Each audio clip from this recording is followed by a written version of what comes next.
नबील साहब, आज असद उमर साहब ने सियासत छोड़ने का ऐलान किया, आप कैसे देखते हैं उनके इस फैसले को और असद उमर को एज पॉलिटिशियन? उसके बाद मैं जरा पीपल्स पार्टी के शिकवे शिकायतों पर आपसे बात करूं। बिल्कुल आपने सही याद दिलाया रिज साहब। न सिर्फ असद उमर बल्कि असद उमर के साथ जितने आज जिन्होंने पीटीआई छोड़ दी है और जो इस्तेकाम पार्टी में चले गए, कुछ घरों में बैठ गए, उन सब ने मेरी मुखालफत की थी। और इमरान खान ने बहुत कोशिश की कि मैं ज्वाइन करूं पीटीआई, लेकिन मैंने यही कहा कि आपके पास जो लोग हैं, ये असद उमर टाइप, ये सब फार्मी अंडे हैं, इनको जो है अहमियत इमरान खान ने दी। ऐसे लोग, अली जैदी टाइप लोग जो यूसी चेयरमैनशिप हारे हैं, उनको वफाकी वजीर बनाया।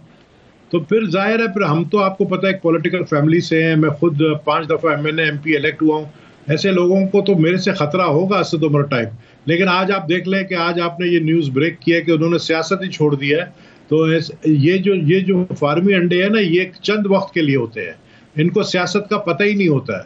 मैंने पहले ही इमरान खान को कहा था कि तुम्हें 2 लोग डबोएंगे, और उस वक्त मैंने जो बात कही थी उससे नहीं, असद उमर जो है वो जीनियस है, इकोनॉमी का उसको पता है, वो एक जीनियस है। वो मेरी पार्टी में, मैंने कहा जीनियस है, लेकिन as a economist he is not a politician. और एक इकोनॉमिस्ट को हुकूमत चलाना है तो he must be a politician. उसकी रीजन ये कि जब आपको लोगों का नफ्स का पता होगा, जब आपको लोगों के दर्द का पता होगा, जब। लेकिन नबील साहब ये भी तो मान लें कि असद उमर ने मुखालफत करके आपको बचा लिया, वरना हो सकता है आज आप भी ज़ेरे इताब होते, या फिर जो है ना इस्तेकाम पार्टी में होते, या फिर कोई ट्वीट करने की मजबूरी में होते। तो आपको थैंक यू तो कहना बनता है आज असद उमर को। मुझे असद उमर को मैं थैंक यू भी कहूंगा, और मैं उनके साथ उनके गम में बराबर का शरीक भी हूं कि उन्होंने, मुझे पता है किस मजबूरी के तहत जो है वो पीटीआई छोड़ी है और सियासत छोड़ा है। तो मुझे उसके साथ न सिर्फ बल्कि मैं दिल में बातें नहीं रखता हूं, मुझे उनके लिए दुख जरूर है कि उनको छोड़ना पड़ा। और आज अल्लाह का शुक्र है मैं एक्टिव पॉलिटिक्स में हूं और पूरी तैयारी है जनरल इलेक्शन। नबील गबोल साहब, एक चीज आप, फवाद चौधरी या जितने अली जैदी। नबील गबोल साहब, पहले आपका लेवल प्लेइंग फील्ड का शिकवा अपनी जगह पे था, आपकी जमात का। अब किंग्स पार्टी का शिकवा, किंग्स पार्टी बिलावल भुट्टो जरदारी किसे कह रहे हैं नबील गबोल साहब? देखिए, किंग्स पार्टी आपको भी पता है, आप बहुत पुराने जर्नलिस्ट हो। 1990s में मैं नहीं जाऊंगा, 2002 ले ले। 2002 में किंग्स पार्टी कौन थी? मैं नाम लूंगा, PMLQ। सही, PMLQ। तो PMLQ किंग्स पार्टी बनी, और उसके बाद उसको किस तरह इक्तिदार में लाए। और फिर 2018 के इलेक्शन में आप देखें कि कौन किंग्स पार्टी था, वो उनको कौन लेकर आया। और फिर आप देखें कि इस वक्त किंग्स पार्टी कौन है। इस वक्त आपको मैं एक बात याद दिलाऊं, किंग्स पार्टी कभी भी किंग्स नहीं रहती है। सही, वो हमेशा गुलाम बनती है। सही। और जब आप गुलाम हो तो फिर गुलामी जब आपके ऊपर पड़ जाती है तो उस वक्त फिर आप फिर इसी तरह हुकूमत से निकलते हो, फिर रोना धोना करते हो। सही। तो कहां गई PML काफ, कहां गई PTI? पीपल्स पार्टी आज भी कायम है। लेकिन फिर मैं अगर इस वक्त की किंग्स पार्टी की बात करूं, तो वो किंग्स पार्टी वही है जिसको प्रोटोकॉल बाहर भेजा गया। नबील गबोल साहब, इतने जहांदीदा आप सियासतदान हैं, किंग्स पार्टी जैसे आपने 2002 में जो किंग्स पार्टी थी उसका आपने नाम ले लिया, 2018 का ले लिया, आज लेते हुए क्यों घबरा रहे हैं?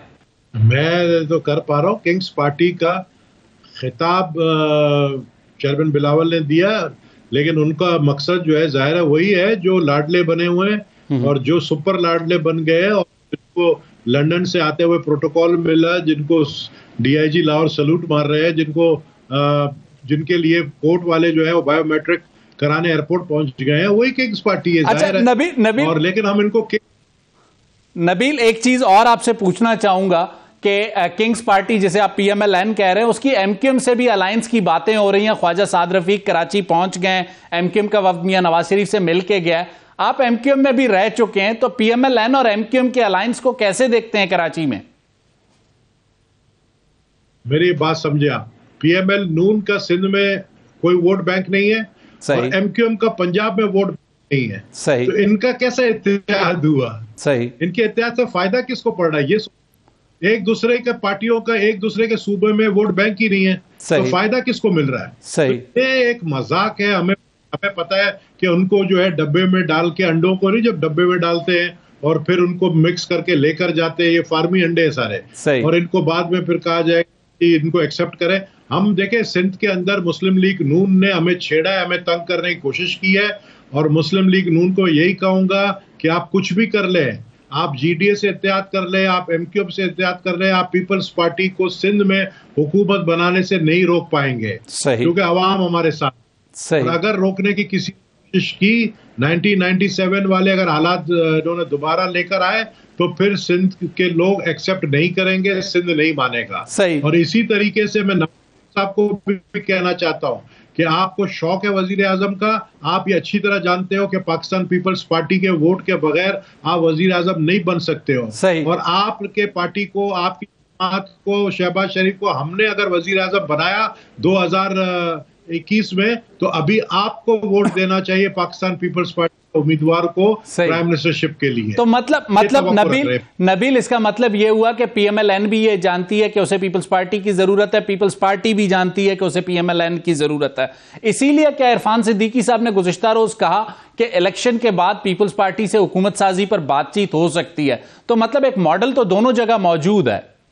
बिल्कुल बातचीत हो सकती है, हम बातचीत के लिए तैयार हैं, हम बातचीत कर भी रहे हैं। हम तो यही कहते हैं कि देखें, अगर आपको हमने 16 महीने की हुकूमत दी है, तो इस वक्त आप लोगों को चाहिए हमारे साथ कोलेशन में आप आए। सही। तो हम तो तैयार हैं। सही। और मौलाना मना नहीं किया। और गुज़िश्ता रोज हमने ये देखा कि मियां नवाज शरीफ के हवाले से जरा सख्त मौक़िफ़ बिलावल का, लेकिन मौलाना फजलुर रहमान पे जब उनसे सवाल किया गया तो बड़ा नरम अंदाज में बिलावल भुट्टो जरदारी ने जवाब दिया। तो इसका मतलब यह हुआ कि आप लोग 2008 फॉर्मूला को जहन में रखते हुए आगे बढ़ना चाहते हैं कि मौलाना साहब से इस स्टेज पे मामलात नहीं बिगाड़ने? हम किसी से मामलात बिगाड़ना नहीं चाहते हैं। हमें मौलाना के भी जमात से वोट चाहिए, हमें नून से भी वोट चाहिए, हमें MQM से भी वोट चाहिए। हम किसी से मामलात खराब नहीं करना चाहते, लेकिन जैसा मैंने पहले कहा कि ये लोग खुद मामलात खराब कर रहे हैं। और हमने जो है इसकी शिकायत फजल रहमान को इसलिए की है क्योंकि PDM के वो सरबराह थे, और ये PDM की जमात, और अगर PDM के जमात के लोग जो है इलेक्शन लड़े, अपना 16 महीने की कारकर्दगी बताएं, और उसके बाद Nabeel Gabol Pakistan Peoples Party PDM का हिस्सा नहीं थी, और पाकिस्तान पीपल्स पार्टी अलग हो गई थी PDM से, तो मौलाना साहब क्यों एंटरटेन करें आपकी ख्वाहिश को? मौलाना फजल रहमान PDM के सरबराह थे, ठीक है जी। हमने, आपको पता है, कौमी असेंबली के अंदर हमने वोट दिया है शहबाज शरीफ को। हम हुकूमती अलायंस थे, हमने PDM बिल्कुल छोड़ा, लेकिन हमने फिर हुकूमत बनाने में साथ दिया। तो हम हुकूमत में फिर साथ थे। ये जो महंगाई या जो ये सारी चीजें इस वक्त, डॉलर की प्राइस, इस वक्त जो हालात है, मुल्क के माशी हालात है, उसके जिम्मेदार पाकिस्तान पीपल्स पार्टी नहीं है, उसका जिम्मेदार मुस्लिम लीग नून है।